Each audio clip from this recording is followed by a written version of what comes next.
The first time I realized something was seriously wrong that morning, it wasn't the tents. It was the silence. See, farms have a rhythm to them. Cows lowing in the distance, wind brushing through corn, the hum of irrigation lines doing their quiet work. But that morning when I stepped onto the porch with my coffee, the rhythm fell off, like someone had dropped a strange new instrument into a familiar song. And I looked out across the field and nearly dropped the mug, because where my corn should have been, there were tents. Not just one or two, dozens of them. Pastel colors scattered across the grass like a pack of highlighters exploded in the middle of my farm. Solar lanterns hanging from fence posts. A folding stage near my irrigation ditch. Someone had even set up what looked like a gluten-free donut stand next to my old hay bales. And right in the middle of it all, a woman in tight yoga pants was trying, and failing, to lasso one of my goats with a silk scarf. For a moment, I stood there wondering if I was still asleep. Then I saw a man in a golf visor arranging lavender sachets on the hay bales like they were reserved seating at a spa. That's when it hit me. This wasn't a dream. This was real. Somehow, someway, an HOA wilderness retreat had decided my farm was their campsite. No call, no permission, no warning, just tents. My name's Hank Miller. I'm a third-generation farmer in southern Georgia. My granddad broke this land open with a mule and a stubborn streak. My father ran it through hurricanes and droughts. And me, I've spent most of my life trying to keep the place running the same quiet way it always has. I'm not a complicated man. I wake up at 4:30 every morning, feed the animals, fix whatever breaks. And I don't bother people who don't bother me. So when I climbed in my truck and drove toward the back field that morning, I figured I'd get a confused apology, maybe a couple embarrassed smiles, and the whole circus would pack up and leave. Instead, I met Trish. Trish stood in the center of my field, holding a clipboard like it was a badge of authority. She looked me up and down, boots covered in dirt, coffee in my hand, and tilted her head like she'd just discovered a stain on her yoga mat. "Oh," she said sweetly, "are you the caretaker?" "Caretaker of my own farm." Before I could answer, she pointed toward my cattle grazing near the fence. "We'll need you to move those cows," she added. "They're blocking our meditation zone." I should have turned around right then. Should have called the sheriff and let the law deal with it. But my father raised me to start polite. So I explained calmly that this was private farmland and no one had permission to be there.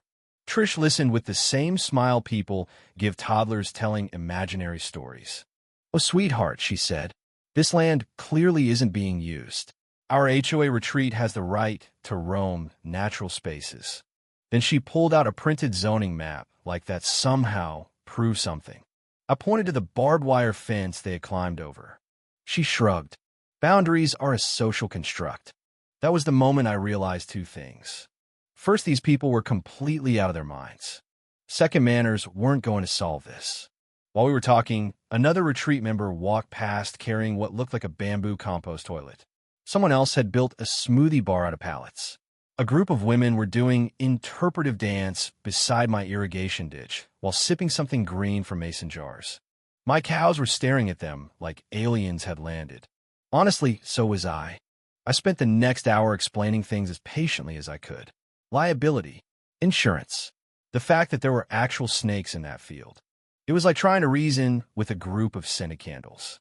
Eventually, Trish handed me a brochure titled Harmony on the Homestead and announced they would be staying 3 days.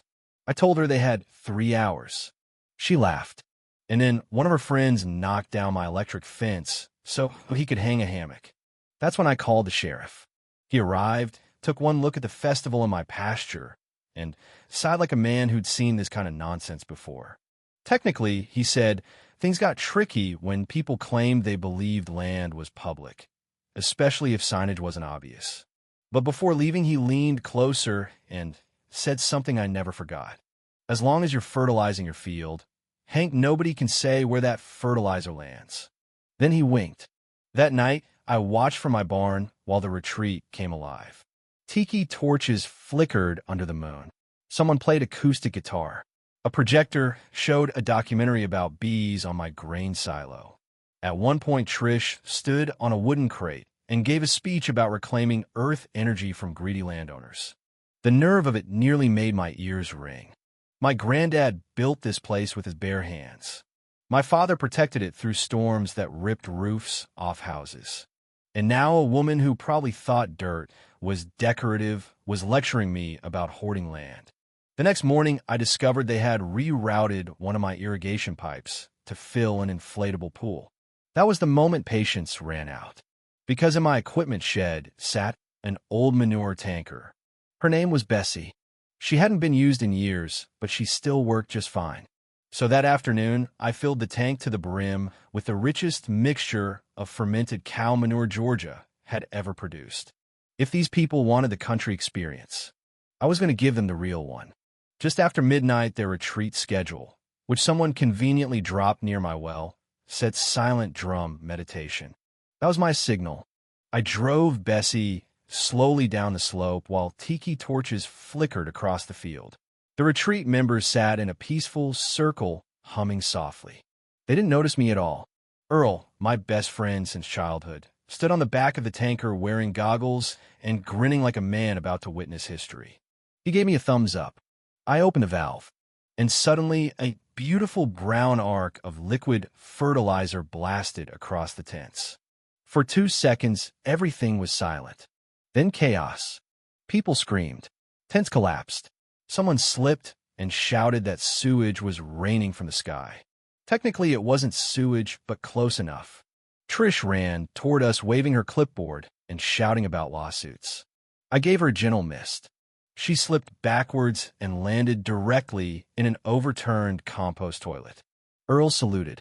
We made 3 full passes before heading back to the barn. By the time we finished, the field looked like a battlefield designed by a very angry cow. The sheriff arrived around 2 in the morning. Trish tried claiming psychological trauma and chemical warfare. The sheriff looked at the security footage, then at the manure-covered campsite. Well, he said slowly, this might be the most fertilized retreat in Georgia history. They were told to leave immediately. By sunrise, the field was empty. But Trish wasn't finished. 2 days later, she sued me, claimed emotional damage and chemical assault. My lawyer read the complaint and laughed so hard he had to wipe tears from his eyes. Then we discovered something interesting. Her vacation cottage, the place she used for HOA meetings, was built 30 feet onto my property due to an old survey error. So we filed a property claim. And until the dispute was resolved, I rented that strip of land to a goat yoga company. Within 2 days, her peaceful patio was full of bleeding goats and giggling yoga students. The lawsuit collapsed in court. The judge dismissed it in minutes. Then he politely suggested Trish talk to a zoning attorney about her encroaching cottage. Within weeks, she was voted out of the HOA. Life slowly returned to normal. But the strange part is the story didn't end with revenge. Because what started as a fight over a field turned into something bigger. People from the HOA began reaching out quietly. They were tired of rules that made no sense. Tired of power games disguised as community standards.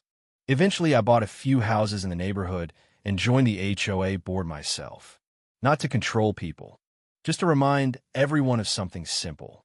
Respect. Respect the land. Respect boundaries. Respect the people who came before you. Looking back now, I realize something important.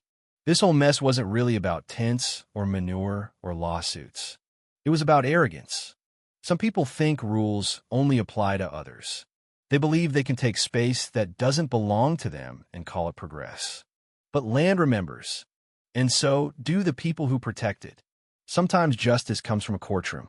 Sometimes it comes from standing your ground. And sometimes it comes from an old tractor and a tank full of fertilizer. These days, Bessie sits near the road like a retired war hero. People stop and take pictures beside her. I always tell them the same thing. You don't need revenge to win. You just need courage, patience, and the willingness to defend what's yours. Now I'm curious. If someone walked onto your land, your home, your hard work, and acted like they owned it, would you stand your ground? Or would you let them stay just to keep the peace? Tell me what you think. And if you've ever dealt with a neighbor or HOA that pushed things too far, I'd love to hear your story too.